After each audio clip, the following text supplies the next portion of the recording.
اب چند ایک مسائل آج قربانی کے موقع پر یہ سوال کیا جاتا ہے کہ ہمارے محلے کے اندر فلاں غریب ہے، اتنے برے حالات ہیں، بس ہم بتا نہیں سکتے، تو ہم قربانی نہ کریں، اس کے پیسے اس کو دے دیں، وہ بچی کی شادی کر لے، فلاں بیوہ ہے وہ بڑی مفلوق الحال ہے، اس کو پیسے دے دے، وہ کو گزارا کر لے۔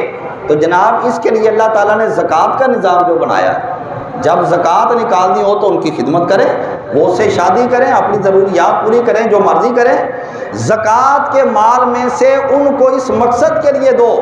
جہاں تک قربانی کا حکم ہے، یہ آپ کو ہر حال کے اندر قربانی ہی کرنا پڑے گی، کوئی ایک جانور نہیں، 100 جانوروں کے پیسے غریبوں میں تقسیم کر دے، جب تک وہ قربانی نہیں کرے گا اللہ کی بارگاہ میں وہ گناہ سے بری و ذمہ نہیں ہو سکتا۔ یا اسی طرح کسی فلاحی کام کے لیے فنڈ کے طور پہ قربانی کے پیسے جمع کرا دے، تو ایسا بندہ بری و ذمہ قربانی کی طرف سے نہیں ہوگا، وہ واجب جوں کا توں اس کے سر باقی رہے گا۔ یہ واجب اس بندے کے سر سے تبھی اترے گا کہ جب بندہ جانور خرید کر اس کو قربانی کرے، یا پھر بڑے جانور کے اندر 7ویں حصے کے برابر پیسے جمع کرا کے قربانی کے اندر حصہ دار اور شریک بنے، تب جا کے وہ بندہ اس سے بری و ذمہ ہوگا۔ اس کے علاوہ ایک جانور، 2 جانور، چند جانور کیا، وہ اپنا سارا ہی مال غریبوں میں تقسیم کر دے، کہے کہ میں قربانی سے بری ذمہ ہو جاؤں، تو نہیں ہو سکتا۔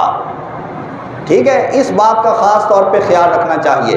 اب چند ایک مسائل ان عیوب کے حوالے سے کہ جو عیوب جانور کے اندر پائے جائیں تو ان کی بنا پر جانور کی قربانی اللہ کی بارگاہ میں مقبول نہیں ہوتی۔ اس سے پہلے ایک گزارش آپ کو کر دوں کہ جو لوگ قربانی کرتے ہیں ان کو چاہیے کہ وہ قربانی بھی کریں اور اس کے ساتھ قربانی بھی دیں۔ بات سمجھ آئی کہ نہیں آئی؟ قربانی کریں جانور کی اور قربانی دیں وہ اپنے تھوڑے سے وقت کی۔ وہ کس طرح؟ عام طور پہ لوگ کہتے ہیں او جی ڈیوٹی ہے، کاروبار ہے، دکان ہے، نہیں چھوڑا جاتا، پھر کیا کرتے ہیں رات کے اندھیرے میں نکلتے ہیں جانور خریدنے کے لیے۔ تو ہمارے ملک کے اندر چونکہ دیانتداری حد سے بڑھ گئی ہے، خدا کا خوف ذرہ برابر رہا نہیں، نقلی دانت لگا کر جانوروں کو رات کے اندھیرے میں لا کر بیچ دیتے ہیں، اگلے کی قربانی ہو نہ ہو ہیں جی۔ اسی طرح کم عمر والے جانور، بیمار جانور، ایسے عیوب جن کی وجہ سے قربانی قبول نہیں ہوتی، ان کو پھولوں سے بنا کر، سوار کر، سجا کر رات کے اندھیرے میں لا کر ان کو بیچ دیتے ہیں۔ جب دن چڑھتا ہے تو پھر مسئلہ پوچھنے آ جاتے ہیں مولوی صاحب رات کو اندھیرے میں گئے تھے، ہمارے ساتھ یہ کام ہو گیا، آپ بتائیں ہمارے لیے کیا حکم ہے؟ تو آپ کے لیے حکم یہ ہے کہ قربانی کرنے سے پہلے اپنے وقت کی تھوڑی سی قربانی دے لیں، اس کے بعد یہ مسئلہ آپ سے پیش نہیں آئے گا۔ اب پہلا مسئلہ یہ ہے کہ جانور لنگڑا ہو جس کی وجہ سے وہ اپنا پاؤں بالکل زمین کے اوپر نہ رکھ سکتا ہو، ایسے جانور کی قربانی جائز نہیں۔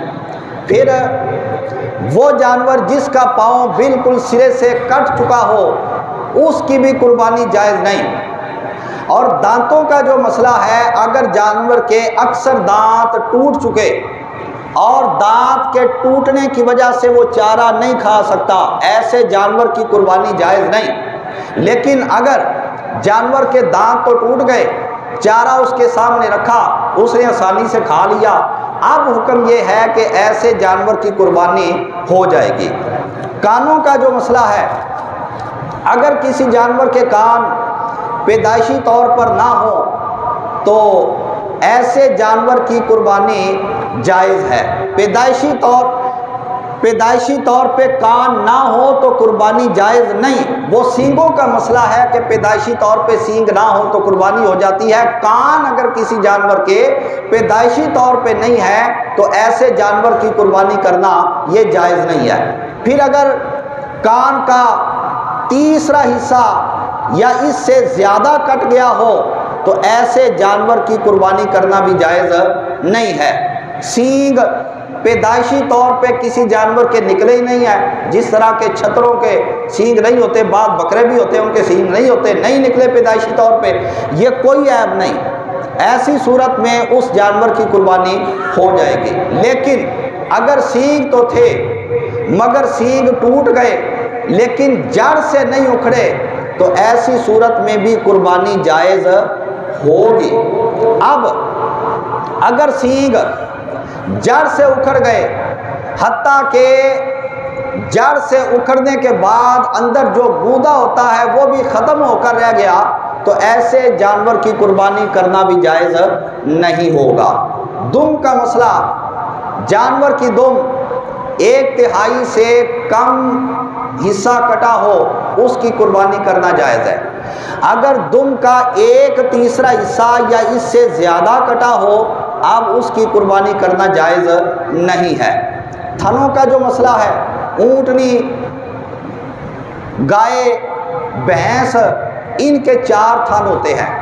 اگر ان کا ایک تھن خراب ہے تو قربانی جائز ہے، کیونکہ زیادہ تو ٹھیک ہے نا، 4 ہیں کل تو ایک خراب ہے، 3 زیادہ ہیں، 3 تو ٹھیک ہے قربانی ہو جائے گی۔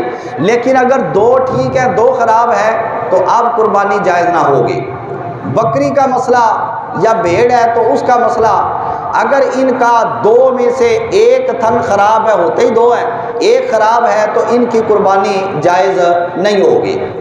جانور قربانی کے لیے لائے، اس کے تھنوں سے دودھ نکلتا ہے، تھوڑا نکلتا ہے یا زیادہ نکلتا ہے، اس سے کوئی غرض نہیں، البتہ قربانی اس کی جائز ہے، ہو جائے گی۔ بھینگا جانور جس کی بینائی 1/3 سے کم متاثر ہو اس کی قربانی جائز ہے، اور اگر جانور کانا ہو، کانے جانور کی قربانی جائز نہیں ہے۔ 1/3 سے زیادہ بینائی کسی جانور کی جا چکی ہو اس کی قربانی بھی جائز نہیں ہے، یا پھر جانور سرے سے اندھا ہو اس کی قربانی بھی جائز نہیں، ناک کٹی ہو اس کی قربانی جائز نہیں، زبان آدھی یا اس سے زیادہ کٹی ہو اس کی قربانی جائز نہیں۔ لیکن اگر زبان آدھی سے کم کٹی ہے تو اب اس کی قربانی جائز ہو جائے گی۔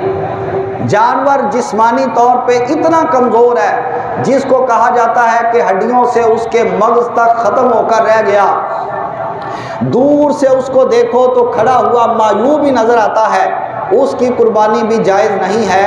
لیکن اگر جانور ہے تو تندرست، ویسے جسمانی طور پہ موٹا تازہ پھلا پھولا نہیں ہے، وہ دبلا پتلا ہے تندرست، دیکھنے میں ٹھیک نظر آتا ہے، معیوب نظر نہیں آتا، تو ایسے دبلے پتلے جانور کی اگر کوئی قربانی کرے تو اس کی قربانی جائز ہوگی۔ اللہ رب العالمین یہ مسائل یاد رکھنے کی ہم سب کو توفیق